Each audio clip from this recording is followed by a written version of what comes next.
Welcome back to the newspaper review. Now we are joined with our guest, Ayo Emakiome, joining us virtually to talk about food crisis and how we can get out of it in Nigeria. Good morning and thank you for joining us.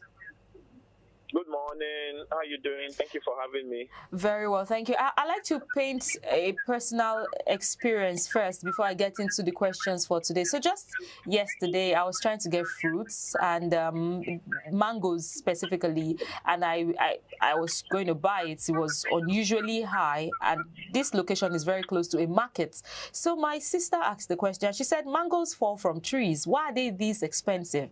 I said, because they traveled to Lagos. They had to go through a vehicle. And just this morning, we have how logistic costs and lost in transit, fuel, food, inflation. Why is this a problem, especially for us in Nigeria? We'll still get to the global aspect, but just logistics alone, why is it affecting the cost of food and the cost of our fruits in Nigeria? I didn't hear you well, but if I answer your question, you're asking why logistics affect the cost of fruits in Nigeria, right? Okay.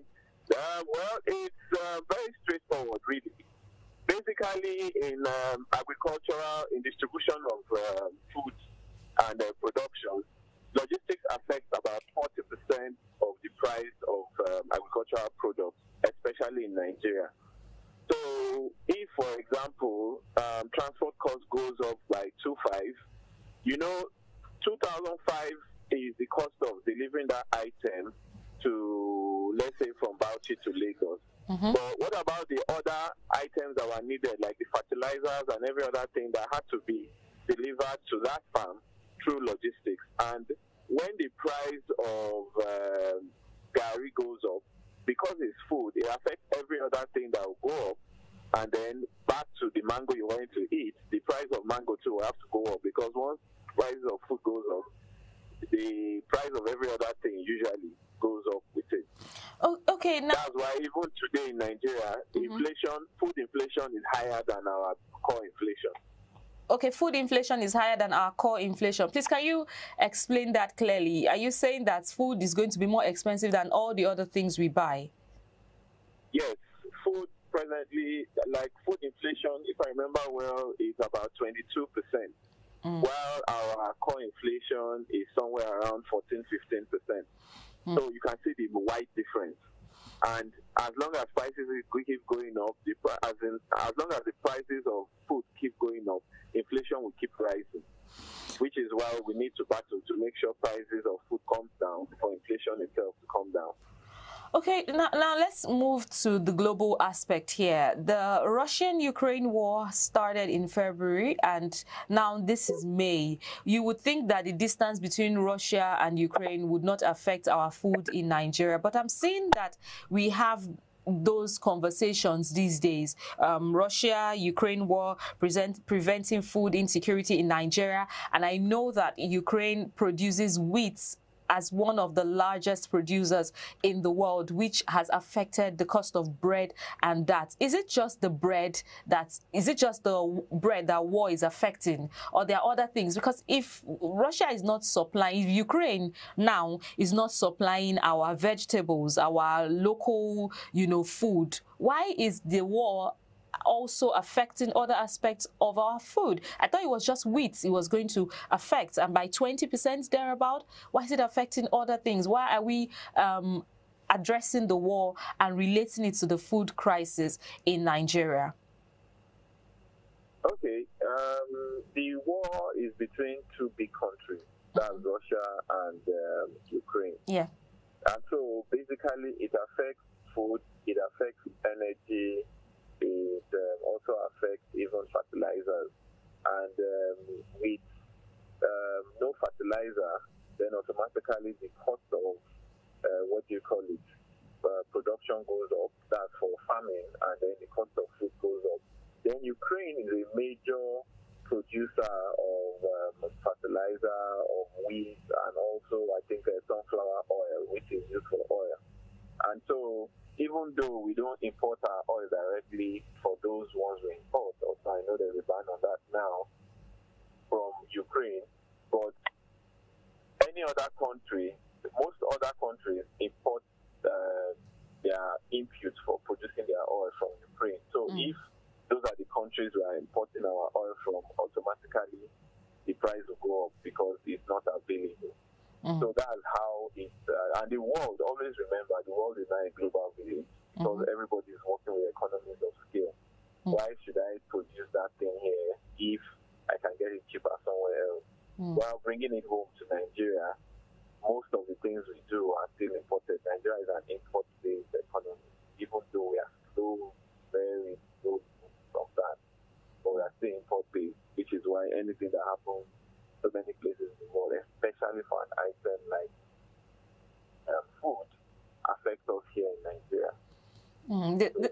The term Nigeria is an import-based country. Now that we have the food situation and it looks like we have to internally generate our revenue and generate our food, is this enough motivation to make Nigerians and the agricultural sector, you know, get its boost? I'll still come to what the intervention plans are that are on ground and the ones that are forthcoming. But let's say that, is this enough reason to fix that mindset of depending on other nations to receive the food that we eat? Is this enough motivation to change the mindset?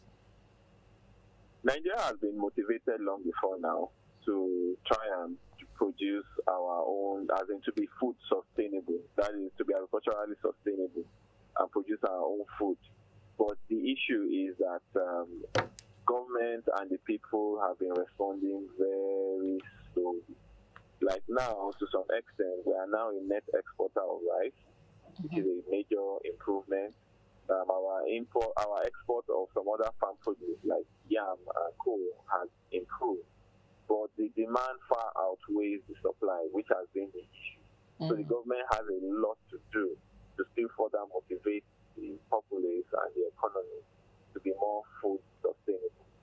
But right now, yes, this scarcity is seemingly a motivation, but the truth is we've already had our internal motivation, like the insecurity is not it, like the crisis, like the infrastructural challenges. Just like you said, the price of mango is now making it a luxury that is supposed to be something you can pick from anywhere. That's enough motivation, I'm sure, for you to even go and plant your own mango tree.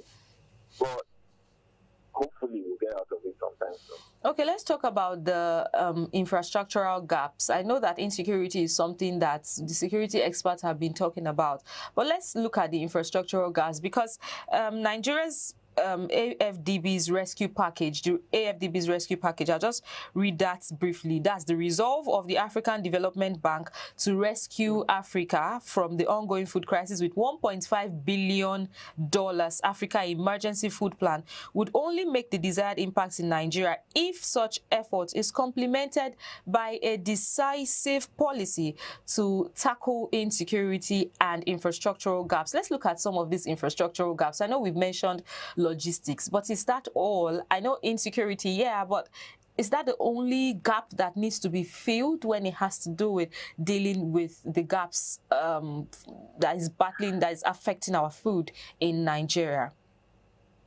Well, outside the issue of insecurity and development, like how the African Development Bank wants to support, I think there are just 2-3 other items. Number one is unemployment. The unemployment rate is so high, especially also due to the insecurity, especially in the north, such that everybody needs to eat. So we are slowly moving into a food crisis in the country. Number two, infrastructure in the area of roads. Nigeria is a road-based transport economy. That is, up to 90% of movement is done by road in the country. Okay. Even though we have water, we have air, and all the other means, but 90% of our movement is done by roads. But the roads now, especially in the villages where farming is done and farm produce are, how good are they? They are still inaccessible, and it's difficult passing through, and that is part of what adds to the cost of transport. We are only looking at it as increase in cost of fuel, but already it's expensive because the transport companies and vehicles charge extra to pass through the bad roads to go and pick up the produce. Now the price of fuel goes up, and automatically automatically they have to probably double their current charges. And so that is why it seems as if it now makes the price of produce so much. Then the country itself the government needs to encourage people to have more stable, what you call a food market. Okay. Which means we should have agricultural products in season and even out of season. Which means we should address our storage system, which I think a little while back it was announced that our food storage has depleted drastically in the country. Which means there's any form of terrible crisis. There'll be no food anyway. Okay. Which a standard country should have, enough what you call the food storage, but we don't have that. So if they address the storage system and have a more stable food market, the road infrastructure is dealt with. And then what was the other one I said? All those issues are dealt with. The country will be better for it. But of course, we cannot even remove the issue of finance. The farms, you are still using crude methods. The produce, the seeds are still old. And then most things are still done manually. All this why? Because there is no finance to mechanize. There is no finance to mechanize. And so produce is far less than what it's supposed to be. Because mechanization will assist to having higher produce. And that is not being addressed by the government. Which, even though CBN has passed so many different policies, but it's still not hitting the grassroots. Yeah. So that's a major challenge. I was going to come to the grassroots level just before I ask you about UN's intervention and how far it will go. The grassroots now is the rural areas. Now, when my sister mentioned that these mangoes fall from trees, I know they have more mango trees in the rural areas than in the urban centers. Is this enough, does this show that there's an imbalance in where people stay? I wanted to even ask you if it is easier for those in the rural areas to get, cheaper and quality food because it's more grown in that area. But now that you mentioned bad roads and the lack of mechanized farming and all of that, so I wanted to say, is there a plan that can encourage people to now move to those rural areas? Because unemployment is something you mentioned. I was wondering how it relates, but people now work remotely. So if a person is working remotely and is able to move to a rural area to work and live there, is that going to reduce how much food they buy every month? Because they are now closer to where it is now grown. With the population increase, and especially with the urbanization drive, more people continually move towards the urban areas than stay in the villages. So the best solution is to just make sure that the roads are okay and provide alternative forms of transport, like the work we've been doing on the rail system. Okay. They need to work harder and better at it. And, the insecurity that is actually currently affecting the rail system, and it's still not broad enough to help the entire logistics system for agricultural produce. They need to widen into what they are doing. That's one. Two, agriculture in Nigeria, we have a lot of agricultural farms and a lot of agricultural produce. But most of them, if not more than 70, it should be about 70%, are subsistence farmers. That is just small-time farmers doing small-time business. And agriculture, when you do it in a subsistence business, is actually expensive to do it to be commercial with it. But when government is supposed to encourage these people to come together where mechanization will now make it so much cheaper. And then when it's cheaper, the cost of farm produce will come down. And then there's a proper storage system. They can produce in excess and store it. But now, the farmers charge for a produce for when it's in season and when it's not in season. So mango that is supposed to be 5 naira for one, we will now be charging you 20 naira. Why? 5 naira is for when it's out of season, 5 naira is for transport, and then 5 naira is the farmer's profit. You can see how we got to 20 naira. So that's the challenge. But if we now have it, as in deliberately have mango farms, where there are mechanized systems that are harvesting it and planting it, that mango will come down to like 1 naira. And then at 1 naira, transportation, could be another 1 naira, and then the farmer's profit 1 naira. So it's 3 naira, which is even far less than the 5 naira it was meant to be. But right now, it's even 20 naira. Look at the difference. So those are the things that the government needs to address. I really wish we could dwell much on that, but I have one last question before I let you go, and this is because the UN last month allocated $15 million to address rising food insecurity in Nigeria. How far do you think this can go? $15 million, I mean, it's a lot of money. How well do you think this is going to cause any change in Nigeria?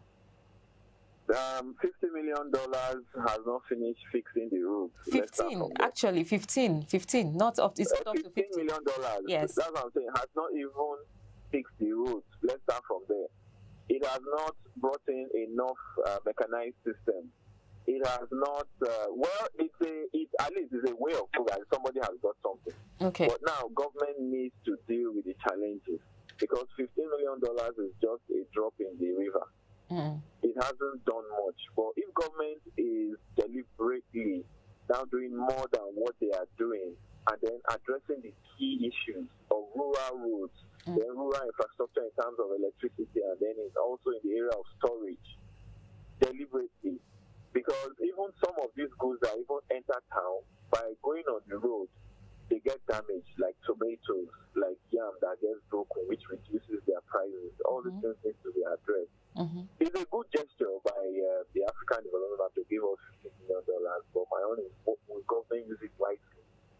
And at the end of the day, I don't think it will help more than one sector in agri, maybe tomato or young people. But our agricultural sector is so wide that it's more of an encouragement of the government to do more. That's all I can say. It's not that it's a solution to anything. It's telling government that if we can give $15 million, so I hope they get the message. Okay, an encouragement for the government to do more. Thank you so much, Aye Makiome, for joining us on the newspaper review this morning. We hope to see some changes in our food prices very soon. Amen. Thank you. Thank you. Have a great day ahead. You too. Bye.